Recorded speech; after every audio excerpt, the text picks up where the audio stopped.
നമസ്കാരം. Raf talks ഫുട്ബോളിലേക്ക് ഏവർക്കും സ്വാഗതം. നിരവധി പ്രതിസന്ധികളിലൂടെയാണ് സ്പാനിഷ് വമ്പന്മാരായ FC ബാഴ്സലോണ കടന്നുപോയിക്കൊണ്ടിരിക്കുന്നത്.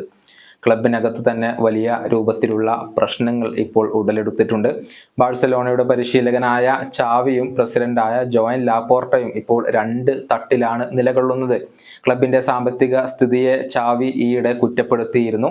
അത് ലാപോർട്ടയെ വളരെയധികം ദേഷ്യം പിടിപ്പിച്ചിട്ടുണ്ട്. അതുകൊണ്ട് തന്നെ ചാവിയെ പുറത്താക്കാനുള്ള ഒരുക്കത്തിലാണ് ഇപ്പോൾ ബാഴ്സലോണ പ്രസിഡന്റ് ഉള്ളത്. ക്ലബിനകത്തെ ഈ ഗുരുതര പ്രതിസന്ധിക്കെതിരെ വലിയ ആരാധക പ്രതിഷേധമാണ് ഇപ്പോൾ ഉയരുന്നത്.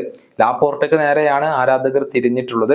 എന്നാൽ ഇക്കാര്യത്തിൽ പ്രസിഡന്റിനെ പിന്തുണച്ചുകൊണ്ട് രംഗത്ത് വന്നിരിക്കുകയാണ് FC ബാഴ്സലോണയുടെ ഇതിഹാസമായ ജെറാർഡ് പീക്കെ. അതായത് ലാപോർട്ടയാണ് ബെസ്റ്റ് എന്നാണ് പീക്കെ പറഞ്ഞിട്ടുള്ളത്.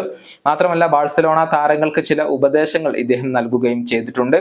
പീക്കെയുടെ വാക്കുകൾ ഇങ്ങനെയാണ്: ക്ലബിന്റെ ചരിത്രത്തിലെ തന്നെ ഏറ്റവും മികച്ച പ്രസിഡന്റാണ് ലാപോർട്ട. എല്ലാം റിസൾട്ട് മാത്രം ആശ്രയിച്ചല്ല ഇരിക്കുന്നത്. പ്രസിഡന്റിന് വോട്ട് ചെയ്യാൻ ഭാഗ്യം ലഭിച്ചവരാണ് അംഗങ്ങൾ. അദ്ദേഹത്തിന്റെ കാലാവധി തീരുന്നത് വരെ അദ്ദേഹത്തെ തുടരാൻ അനുവദിക്കണം.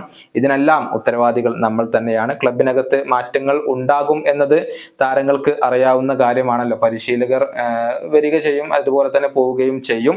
പരിശീലകർ മാറുകയാണെങ്കിൽ അഡാപ്റ്റ് ആവേണ്ടത് താരങ്ങളുടെ ഉത്തരവാദിത്തമാണ്. ഇതാണ് ജെറാർഡ് പീക്കെ ഇപ്പോൾ പറഞ്ഞിട്ടുള്ളത്. പരിശീലകനായ ചാവി റോക്കിന്റെ കാര്യത്തിൽ എടുത്ത തീരുമാനങ്ങളും അതുപോലെ തന്നെ ഈയിടെ പറഞ്ഞ കാര്യങ്ങളുമാണ് സ്ഥിതിഗതികൾ ഇത്രയധികം വഷളാക്കിയിട്ടുള്ളത്. അതേസമയം ലാപോർട്ടക്കെതിരെയും വ്യാപകമായ പ്രതിഷേധങ്ങൾ ആരാധകരുടെ ഭാഗത്ത് നിന്ന് ഉയരുന്നുണ്ട്. ചാവിയെ ട്രീറ്റ് ചെയ്യുന്ന ആ ഒരു രീതിയിലാണ് ഇപ്പോൾ വലിയ വിമർശനങ്ങൾ ബാഴ്സലോണ പ്രസിഡന്റിന് ഏൽക്കേണ്ടി വരുന്നത്. ഈ വീഡിയോയുടെ അവസാനിപ്പിക്കുന്നു. വീണ്ടും കാണാം.